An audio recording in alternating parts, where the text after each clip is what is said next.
This is Fate, an old Diablo-clone Wildtangent game that I played a lot when I was younger. If any of you watched the 100 sub special, you'll know a little bit about what I'm talking about, as this game came pre-packaged on a lot of systems back in the day, as like a package deal with a lot of other Wildtangent games, like Super Granny. There's like this fish tank game, and a lot of others, like a top-down 1942 clone as well.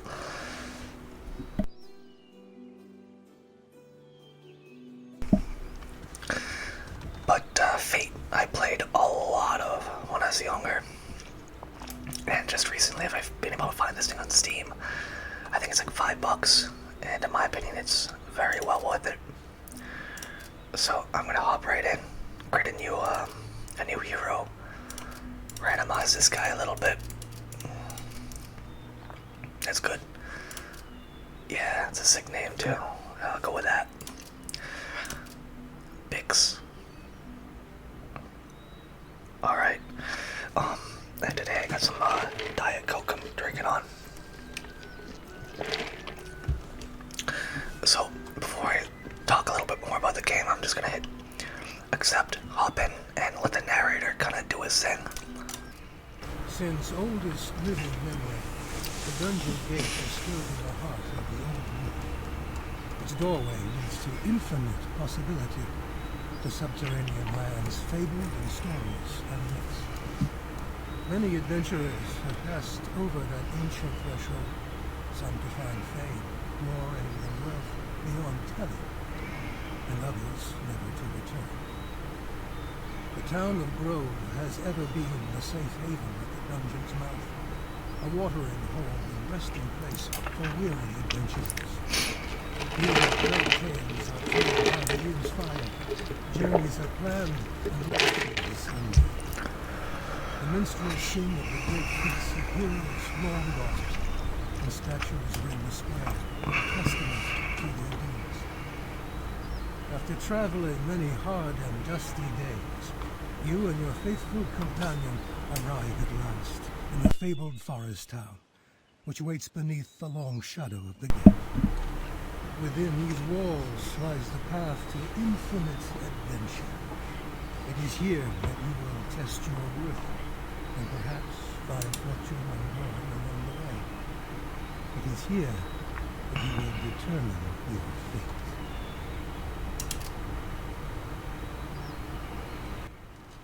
Now I'm gonna read this part, since one of the main design features of this game is that almost everything is procedurally generated. The dungeon levels, their layout, the enemies on them, loot tables.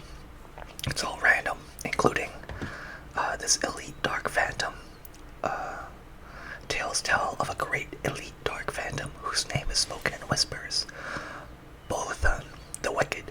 For centuries, it has waited on the 51st level of the dungeon, its evil seeping up toward the town. You must destroy it once and for all, and rid the world of its evil influence. It is your fate, adventurer. Will you meet it?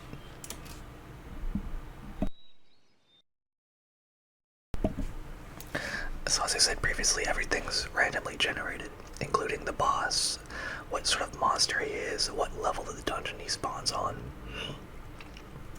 The level of the dungeon adjusts with the difficulty of the game as well. So since I chose hero, he spawns down in the high 40s, low 50s, I believe.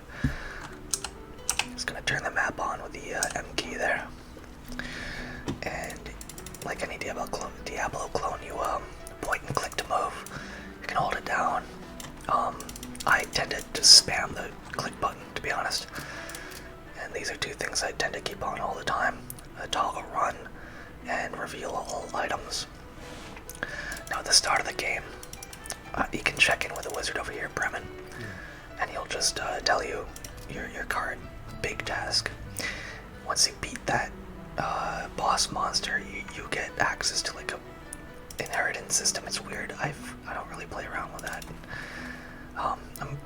just got to that point on my other account on this. And I'll mess around with it, but as of right now, I've never actually played around with that feature. But we've got a merchant over here and a general store owner over there, Bartleby, and these yellow diamonds on the map you can see. Those are quest givers. The blue diamond is your pet. X is you.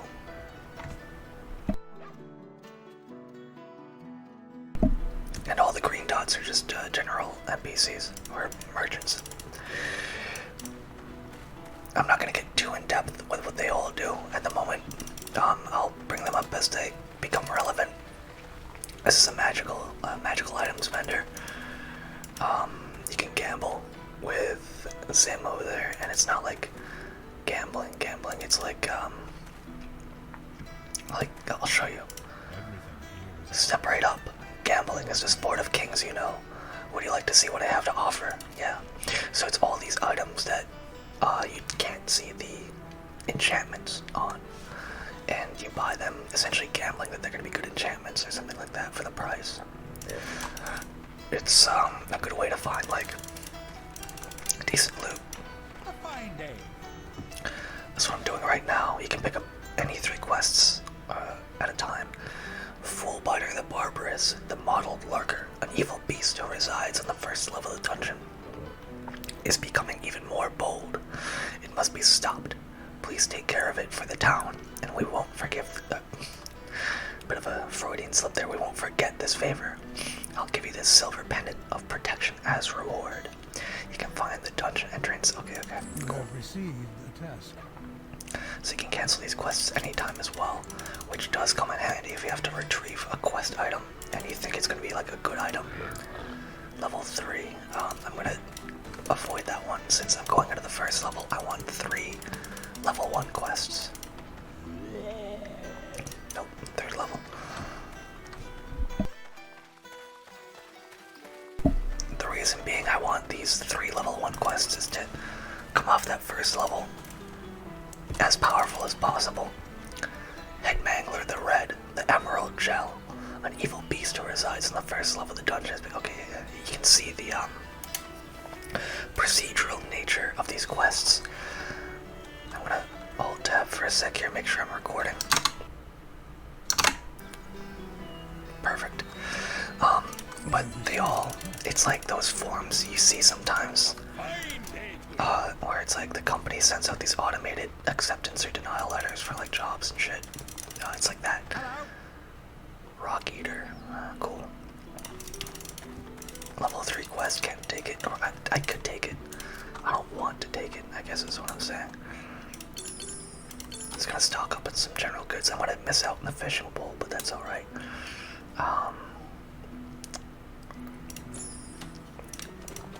Yeah, that's fine. Grab a couple of identify scrolls. They're gonna be your bread and butter. Not necessarily the scrolls, but maybe the books. And I'm just gonna mill these quests by saving and exiting and coming back into the... Oh, here's another thing. You can get the name of your character and the fame level. So you see Kobe the Glorious down here. Glorious is your level of fame within the world. And by raising your fame level, you get additional skill points to distribute in your character's build. So there's a couple different ways to spike in power. And this guy over here, Rolo the Minstrel, he, for a nominal fee, will, here we go, death cap called Stone Drinker, who roams around the first level of the dungeon.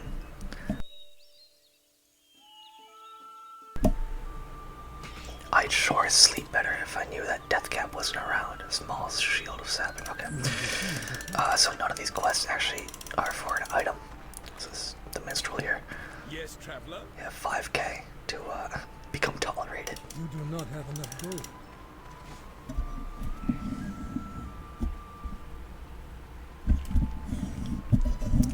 Sorry about that, just messing around with a mic.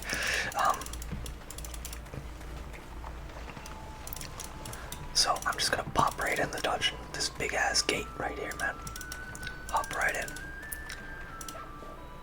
Oh, almost forgot to mention some of the other controls. Scroll wheel zooms in and out on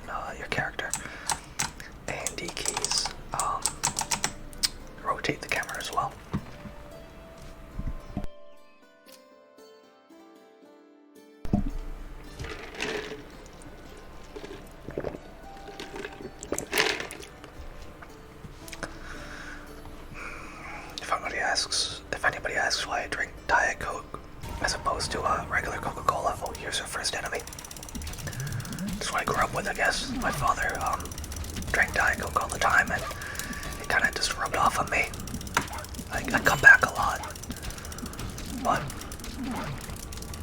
for the most part, if I drink soda, it's gonna be like Diet Coke or like a Fanta. Not the sugar-free Fanta, like actual full-fat Fanta. So down in the corner you can see the map autofills as you traverse it, and each map is procedurally generated at the beginning of when you first enter the level. That's when it builds the map and places the enemies.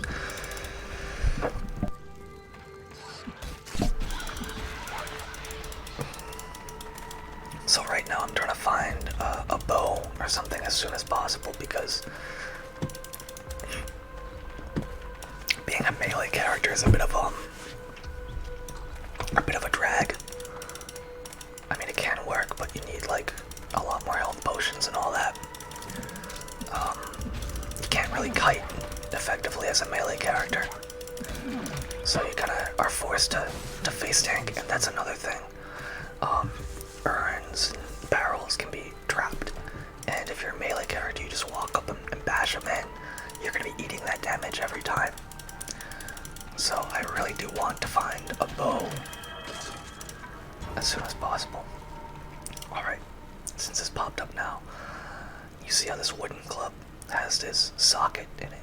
Like many other games, you have gems that you can implant into items to imbue them with magical powers and effects and all that.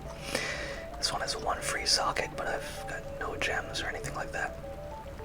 And as you can see, I brought my pet's inventory as well, so I can drop unwanted items into the pet's inventory and then send the pet to town to sell any items that it's not wearing. Because if I do that, it goes on a cooldown timer, it disappears, and it'll come back in 10 seconds with the loot sold. Yep, 193 gold from the sale of items. Very handy feature. I don't think I've really... The dog spawned on the other side of the wall.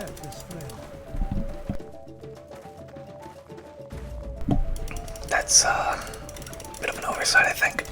Sometimes it does that. The game is definitely a budget title. Not perfect by any means, but honestly a really fun little kind of an idle game. I want to try and bait one of them so I can minimize how many enemies are fighting me at the same time. Come on. Bit of a misplay on my part. So you saw the penguin down there. I'll get to him in a little bit, but he sells fish. Fish are primarily there to give your pet new and wonderful powers.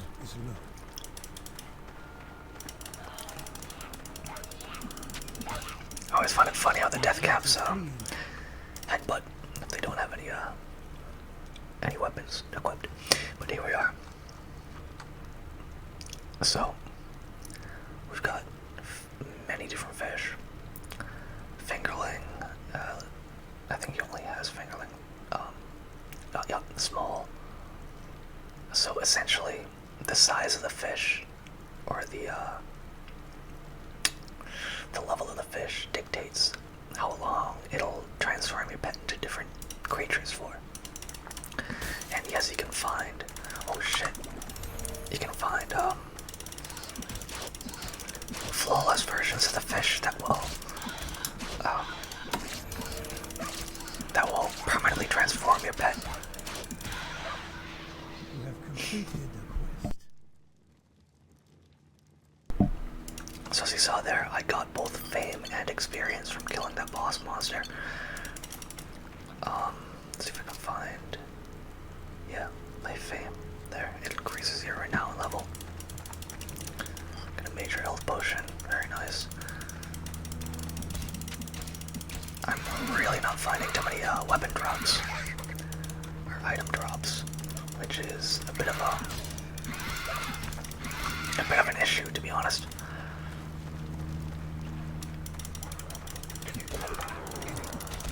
This is about to be a problem. Nice stone drinker.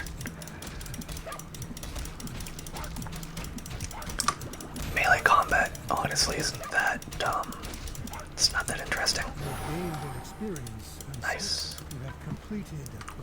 Okay, so if you saw there that spear has purple text around it, all that means is that it's a magical item, and I'll have to use one of these identify scrolls to get the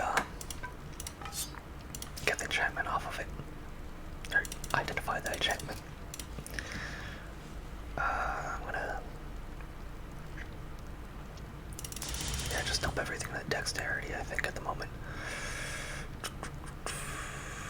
And even though I haven't found one yet, I'm gonna start working toward boosting my bow and crossbow.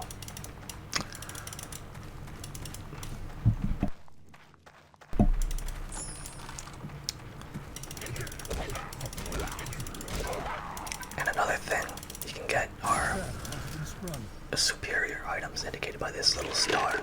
Essentially weapons of varying quality. Perfect. First bow. So you can see here it does 6 to 8 damage, whereas regular wooden club only does 4 to 6. So superior items are always, better than regular things, as you would expect. I can always backtrack, it's not that big of a deal. This is a big deal about range builds, by the way, being able to kite. Essentially, armor is not less meaningful, but less essential. Like, you can get away with more, because you're able to kite enemies, and really get ahead that way.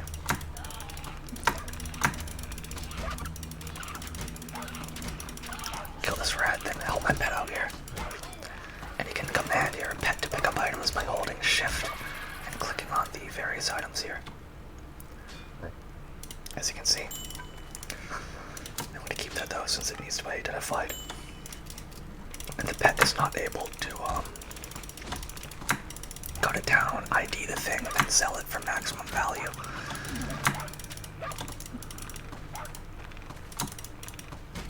Uh-oh. As you can expect, unidentified items sell for a lot less than they would otherwise identified. So it's always worth doing that. Oops. Got a little greedy there.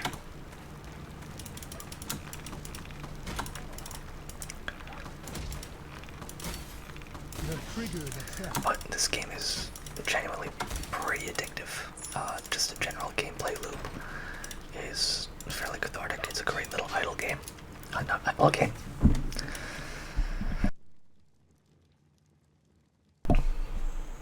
Excuse me, not an idle game, but like a little time waster game. Like, say you have 30 minutes after work, and that's all you got, man. This game is like the one for you. If you only have 30 minutes, you'll definitely be doing something in those 30 minutes. I just firebombed my dog.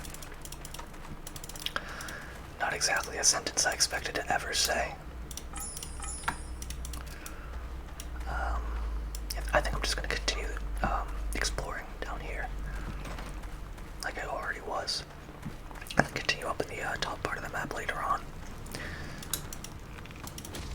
I don't know what happened to the music. Normally it's on a pretty rapid loop. So you hear the same track, kind of like over and over again. Can I just wear that? Yeah, okay.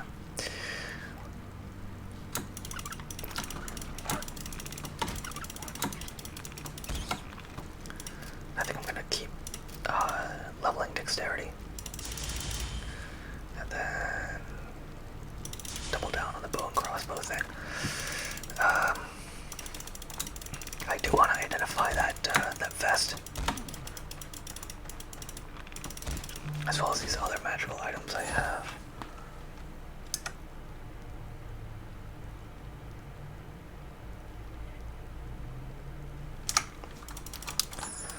No idea why that account is past due. I just got an email alert. I set up auto pay for this thing, and I guess it just doesn't work, which is great. Like, it's from my garbage service. I swear to God, I set up auto pay for the thing. Annoying.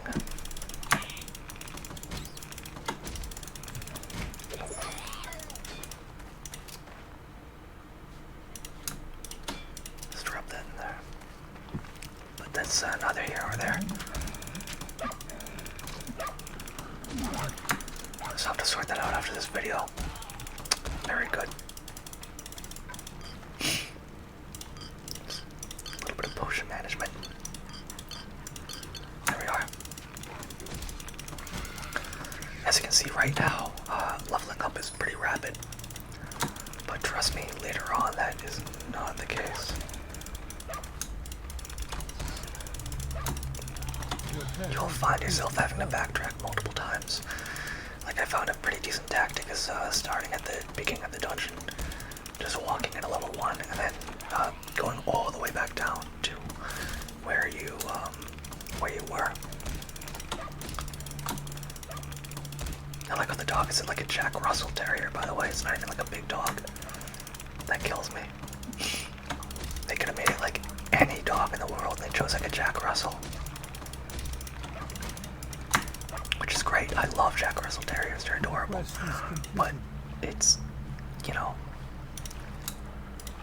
you really wouldn't expect a Jack Russell to be the first, like, vicious dog to take with you in, like, a dungeon run or something like that. Pretty interesting. Your pet has departed.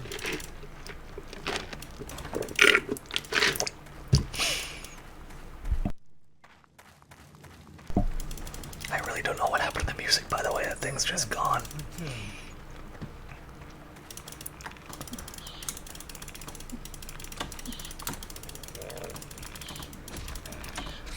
Definitely,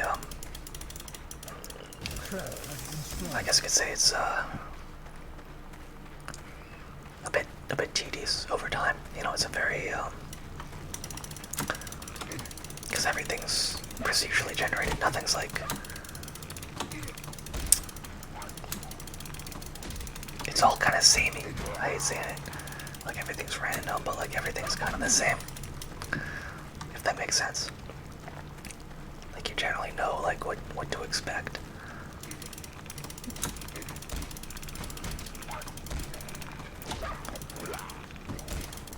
I notice on higher difficulties enemies tend to flee more often, which is very annoying.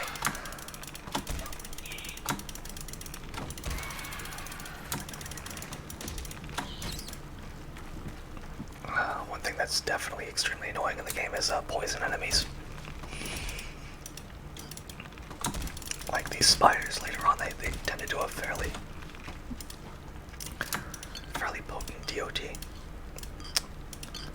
I don't mean Department of Transportation, I mean damage over time.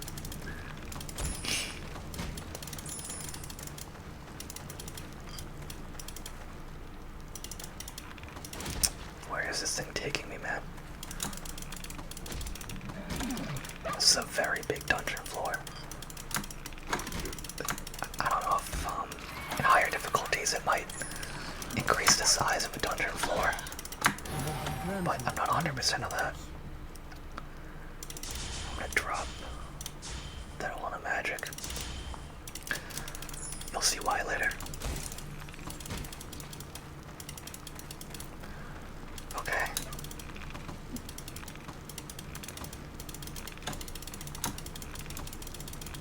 Am I just missing, or is he just too far away? There we go.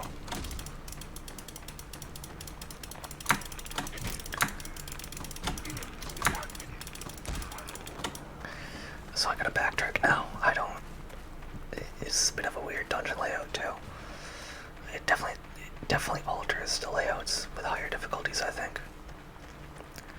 Because this is definitely a new one for me.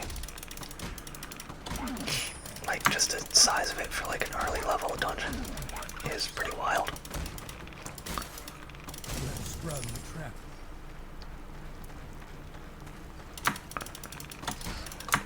These spiders give me like little panic attacks too whenever I see them, because in higher levels, they do like a lot of poison damage if you're unlucky enough to get like hit by one. Very annoying enemies. Now your stamina will regenerate as you walk, but if you're completely out of stamina, it will not regenerate until you stop moving for a little bit. Bit of a minor thing. Over time, you know, it doesn't really matter because you dump so many points into vitality, but you know, as of right now, it's definitely going to be a bit of a minor hindrance.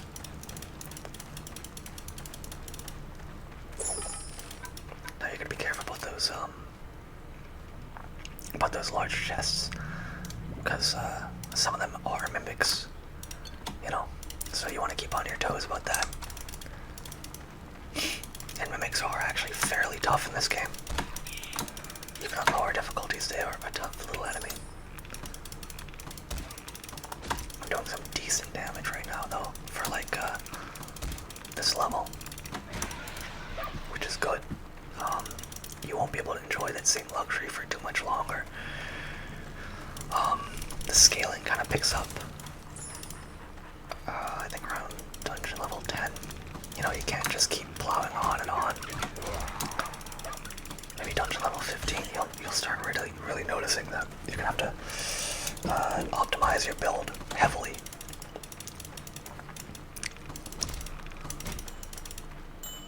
And here we are. There's a gem right there. Cracked sunstone, and just like fish, there are different tiers of gemstones that you can find. There's cracked, normal, and then flawless or superior. And they just add to the strength of the enchantment. You know, I'm gonna go back that way. Looks like it just connects to that big donut room I went to.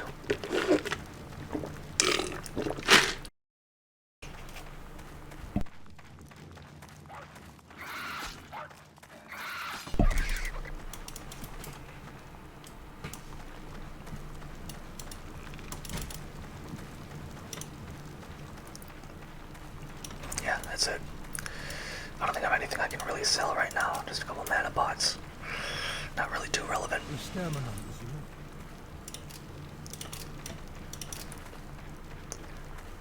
Looks like I'm just walking for right now. I wonder why the music just is gone. That's never happened before, to be honest. Definitely a bit of a mystery to me.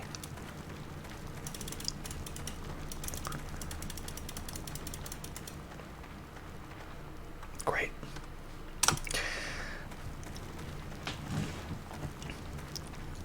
After this level of the dungeon, I'm gonna end the video. Like I said, I don't want to make these episodes like fucking hours and hours and hours long.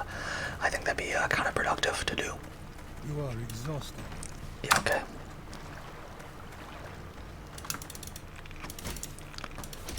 I want to make them like fairly digestible. Like if you did choose to actually watch them on a one, like, you know, you would have to like tolerate being tired for the entire, because you could make an episode of this shit like 3 hours long, easy. Which is just, I think, poor form. I mean, there's some applications like really long videos like that, but for something like this that's episodic, I don't think 3 hours is the right length of episode, man. Your pet has increased in power. Looks like that's it for the dungeon. Oh, you can see these up and down arrows that indicates, you know, where the staircases are. And I'm not gonna be lazy about it. I'll just walk to the staircase. Yeah, no, I don't think I can actually, because it might reset the level if I come back through the dungeon door. So I'm just gonna use the portal.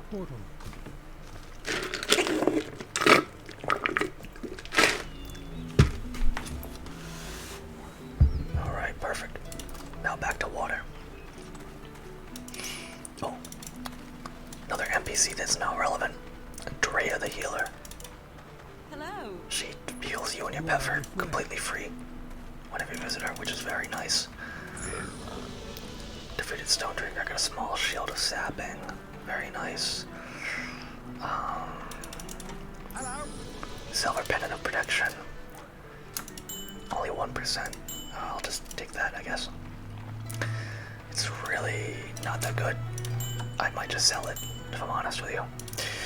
Because 1% is just like nothing. A good day for you, Wanda. See if he's got... Oh, this, yeah, like I was saying before, this is the magical items vendor. So you can find an identify scroll. Because buying... continuously buying identify books is a bit of an investment. That is You know, it still has its place because they identify any level of item, but they cost money and only have 10 charges in them. I don't really like using sunstones. Life penalty, goodbye. Head through is strong. Yeah, okay. Bye bye. There we go. Another thing you can do with them is fill them with scrolls. Nice. So if I go to Bartleby over here and I buy an identify scroll, I can just dump it in the book. But to refill this, it'd be 600 to buy all those, and I can just buy a new one for 500. So I'm gonna do that and store the old book in my trunk, like that. See if there's any good bows for sale here. From Gets the Traveler. So I can get a superior short bow. Oops. Need to identify that. Or crossbow. Crossbow has got a strength number associated with it. No, there we are. Identify spell. So I'm gonna buy that and the short bow. Sell my old one. You have learned a new spell. And now I can identify my leather vest there, which is a little handy. 32 magic for that hat. Nope. Well, on that bombshell, I'm gonna end the video here in the peaceful town of Grove. I hope everybody has a great day, has had a great day, or is going to have a great day, one of the two. And I'll catch you guys in the next episode.